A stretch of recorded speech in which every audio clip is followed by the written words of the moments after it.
सांसें फूलने की वजह से कुछ बातें भले ही छूट सकती हैं, लेकिन इसका मतलब ये नहीं है मुझे सारी बातें पता नहीं है, ऐसा मत समझना तुम।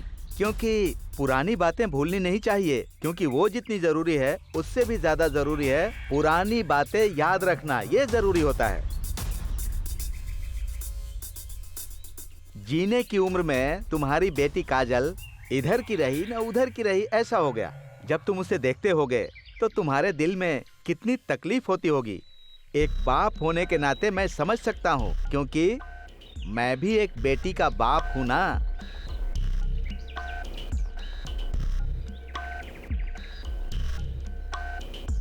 एक बेटी को जन्म देकर उसे पाल पोसकर पढ़ाना लिखाना बड़ी बात नहीं है, उसे अच्छी जिंदगी देना बड़ी बात होती है। जो ये काम नहीं कर पाता उसे बेटी का बाप होने का कोई हक नहीं है। मैं तुम्हारी कमियां बता रहा हूं, ये बात मत सोचना भाई। जिंदगी में हम सुधार नहीं सकते, ऐसी कोई गलती नहीं होती है। अगर इंसान है तो कुछ भी बदल सकता है, ऐसा कुछ नहीं है जो बदल ना सके। मैं बात को घुमा फिरा कर नहीं कह रहा हूँ, ऐसा मत सोचना कि मैं कुछ और कहने के लिए ये बात इतने घुमा फिरा कर कह रहा हूँ, ऐसा कुछ नहीं है। उस दिन मैं पूरे परिवार के साथ तुम्हारा घर ढूंढते हुए तुम्हारे घर पर तुम्हारी बेटी के लिए आया था, लेकिन तुमने हमारी बेइज्जती करके भेज दी। इन सब बातों को मैं कब का भूल चुका हूँ। शर्ट पर लगी हुई मिट्टी की तरह झाड़ दी है मैंने। हाँ, ऐसे क्या देख रहे हो? अरे अभी भी कुछ नहीं बिगड़ा है।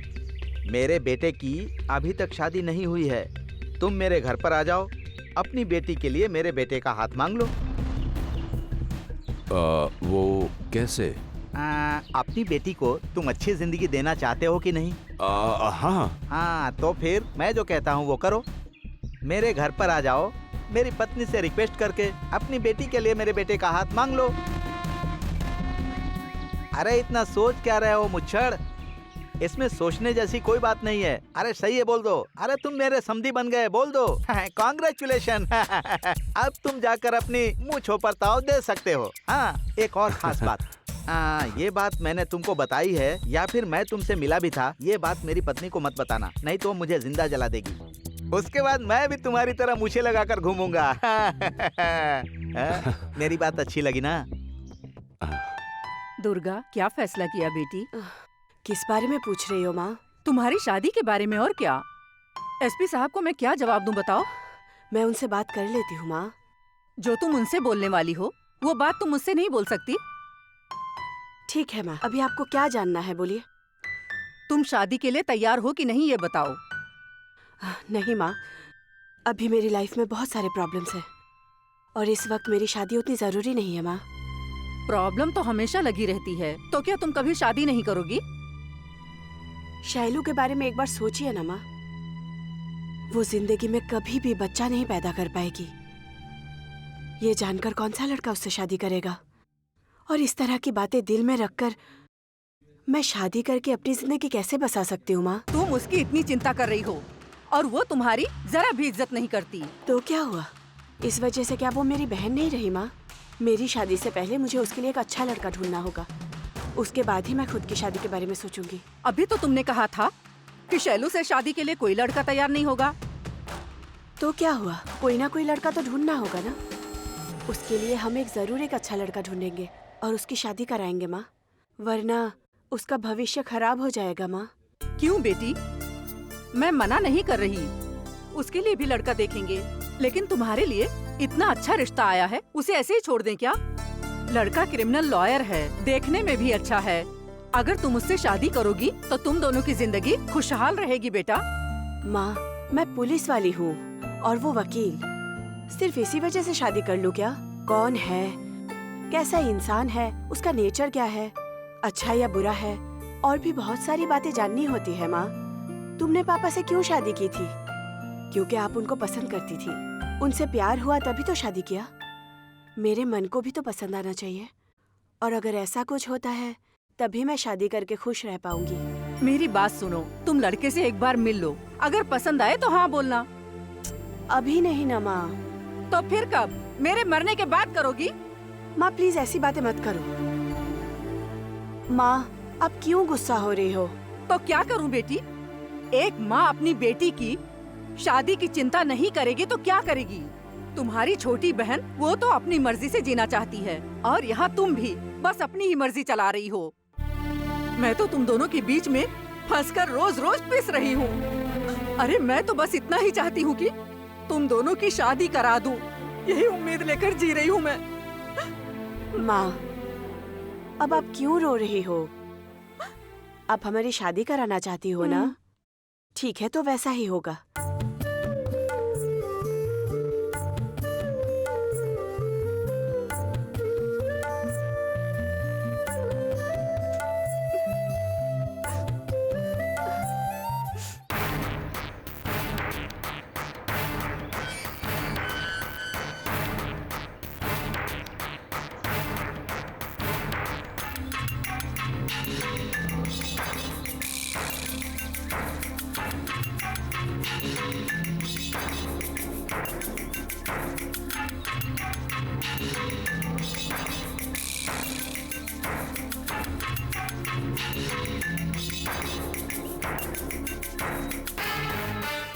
एमएलए सुंदरवली के पति इस वक्त घर पर ही है क्या?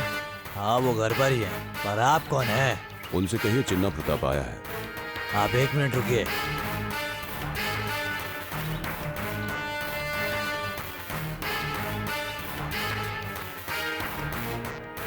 बेटा विमल, आज के बाद तुम अपने बाप की बात मत सुनना, चाहे कुछ भी हो। आज के बाद तुम अपने दादा की बात सुनना, समझ गए? हाँ, वैसे क्या लिख रहे हो? पता नहीं दादाजी। जब तुम्हें यही पता नहीं है कि क्या लिख रहे हो तो फर्स्ट क्लास से पास कैसे हो गए? हाँ, लिखो लिखो लिखो, डरो मत, लिखो। साहब जी, क्या है? चिन्ना प्रताप नाम का एक आदमी आया है। कौन? वो मुच्छड़ आया है? हाँ साहब जी, कहाँ है? कहाँ है? बाहर ही खड़े हैं। हाँ?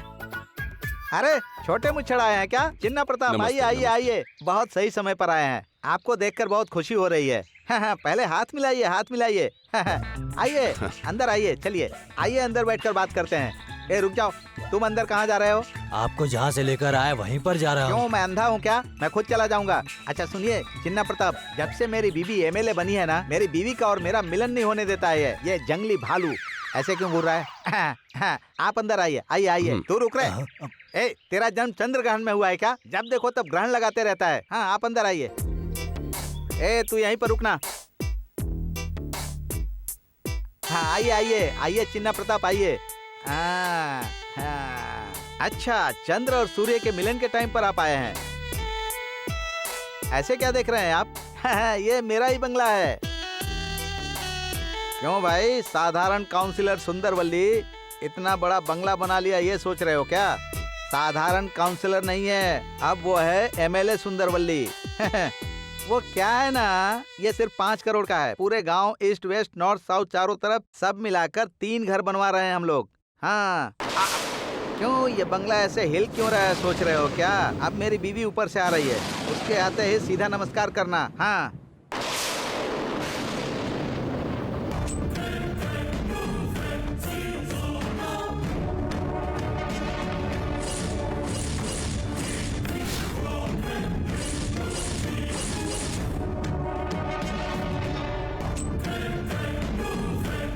हाँ, नमस्ते जी। देखा ना, मैं पति हूँ फिर भी नमस्ते कर रहा हूँ, तुम भी नमस्ते करो। ए, अपनी दादी को नमस्ते कर। हाँ, बिल्कुल सही, यही हमारी परंपरा है, वरना वो नाराज हो जाती हैं।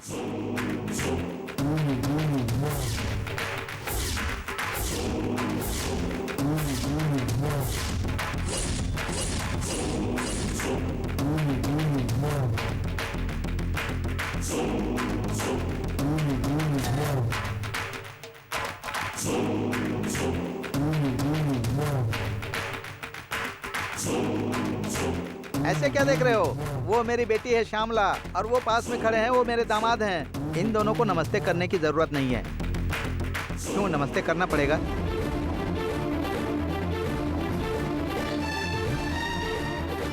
मुच्छड़ जी, जरा अपनी गर्दन घुमाकर बाईं तरफ देखो।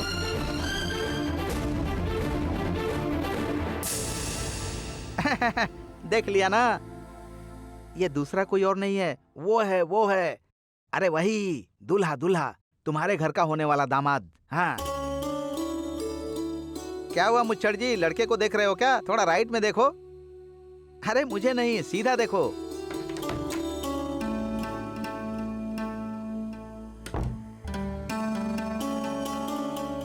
हाँ, वो कोई और नहीं है, मेरी बेटी है।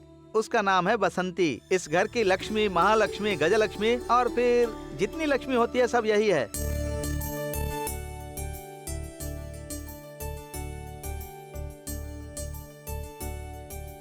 क्यों दामाद जी, दूर क्यों खड़े हो? इधर आ जाओ, ये हमारे करीबी रिश्तेदार हैं। आ जाओ आ जाओ आ जाओ। ए संतोष, अंदर आ जा बेटा। अरे आ जा। बेटी बसंती, आ जाओ बेटी, और नजदीक आ जाओ। ये हमारे करीबी हैं। हाँ, हमारी पत्नी को बुलाने की जरूरत नहीं है, वो खुद ही आ जाएंगी। बिना बुलाए आती हैं, सुनामी की तरह।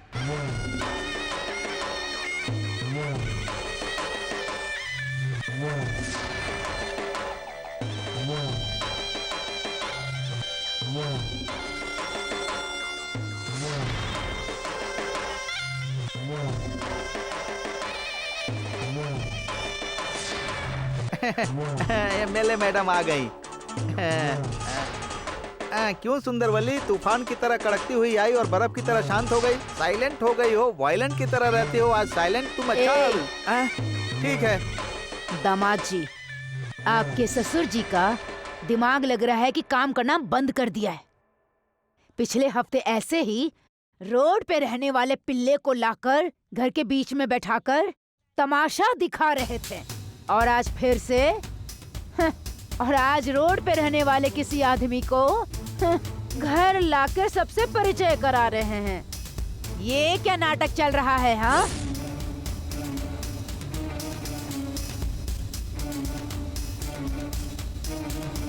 ऐसा कुछ नहीं है सुंदरवली। हमारे घर में अपनी बेटी का रिश्ता करने के लिए ये मुच्छड़ परिवार से छोटे मुच्छड़ आए हुए हैं। मैंने इन्हें नहीं बुलाया है।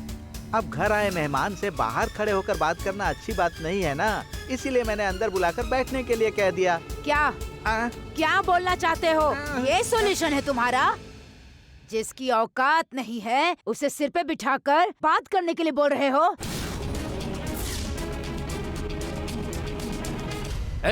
तुम में अकल है कि नहीं? अरे पुरानी बातें भूलकर इसे घर आने के लिए बोल रहे हो? तुम भले ही भूल गए होगे, मैं नहीं भूला, क्योंकि मेरी भगवान जैसी सासू माँ कुछ भी नहीं भूलेंगी। दामाद जी, बेवजह बातें क्यों कर रहे हो? इस आदमी को बाहर जाने के लिए कहो। चल बाहर निकल। अरे जा। मुझे नहीं, उनको जाने के लिए बोल रही है। दामाद जी, इसे जाने के लिए बोलो। सासू माँ ने क्या कहा तुमने सुना नहीं? पत्थर के जैसे खड़े क्यों हो? चलो जाओ यहाँ से, चलो जाओ यहाँ से। मिस्टर चिन्ना प्रताप, मिस्टर चिन्ना प्रताप, हम लोग हमेशा से अमीर रहे हैं, अमीर रहेंगे, ऐसा बोल बोल कर ढिंढोरा पीटते थे ना, और अभी साधारण एमएलए के घर पर क्यों आए हो? बोलो, क्यों आए हो यहाँ?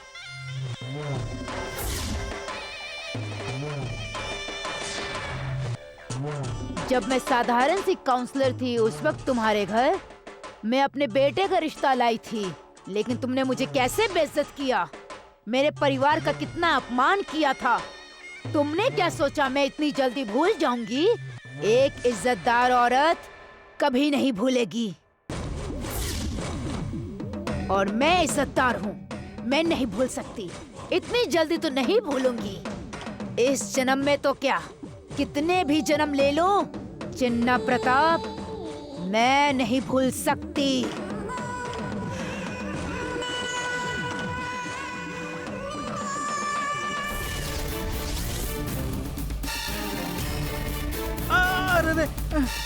अरे रे, इसने थाली को लात मार दी। ठीक है, एक फल उठाकर रख लेता हूँ।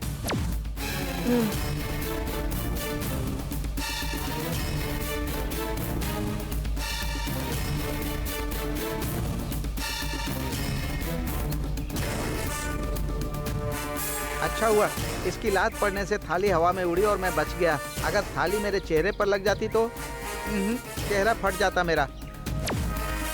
चिन्ना प्रताप, तुम्हारी बेटी का हाथ मांग रही हूँ और तुम बेइज्जती कर रहे हो हमारी। बेइज्जती तुमने की है। हमारे घर पे आके हमारी बेटी का हाथ मांगकर तुम्हारी हिम्मत कैसे हुई? क्या अपमान है?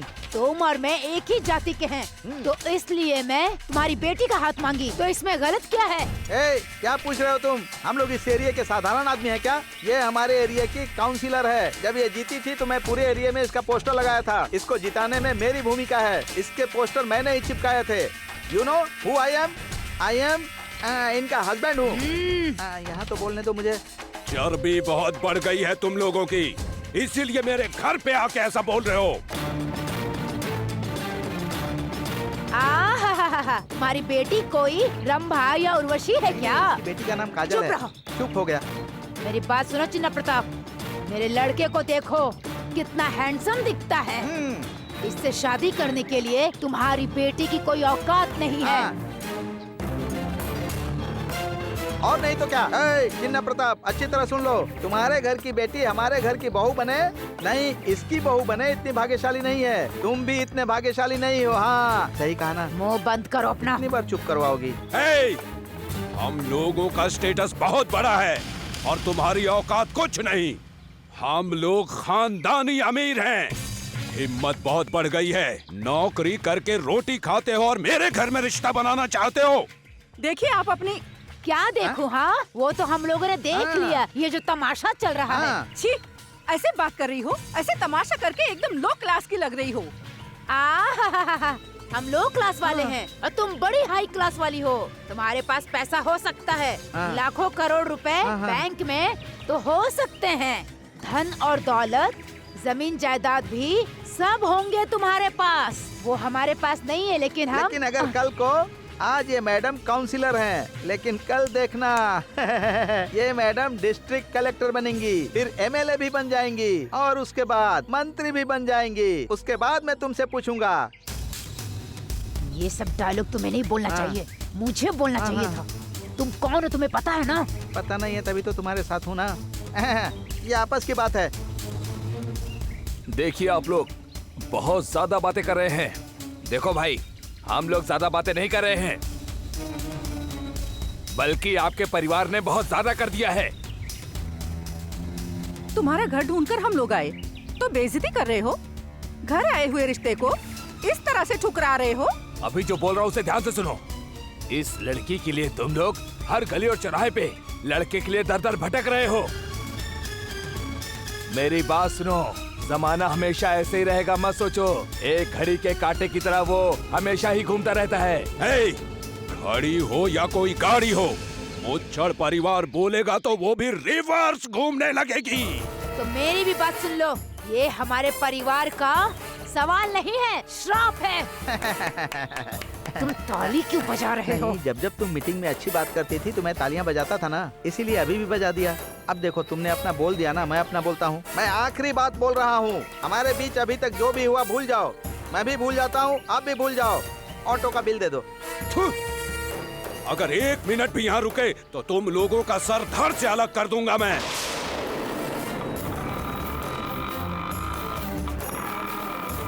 हिम्मत बहुत बढ़ गई है।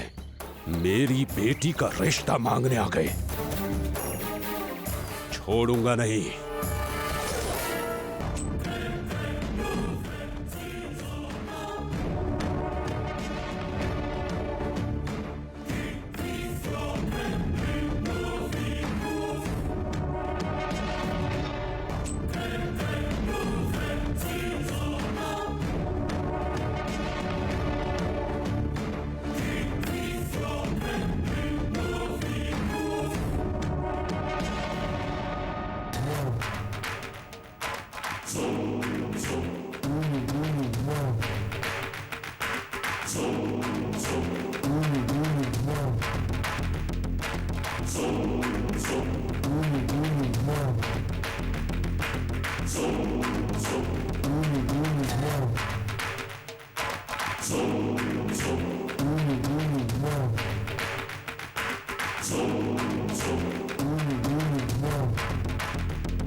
चिन्ना प्रताप, घर आए मेहमान का अगर हम स्वागत नहीं करें तो कोई बात नहीं, ऐसा हमारे पार्टी के लीडर कहते हैं। इसीलिए रिवाज के साथ तुम्हारी विदाई करनी है। हमारे सामने जो तूने हमारे साथ किया था ना, उसी के लिए, तुम्हारी गलती की गिन गिन कर सजा देने के लिए हम सब लोग बाहर आए हैं। ये तो समझ ही गए होगे तुम। चलो अब जाओ, यही समझाना था। समझ गए ना चिन्ना प्रताप? बोलो, चलो जाओ, अब जाओ। अरे अब जाओ भी, चलो चलो जाओ चिन्ना प्रताप।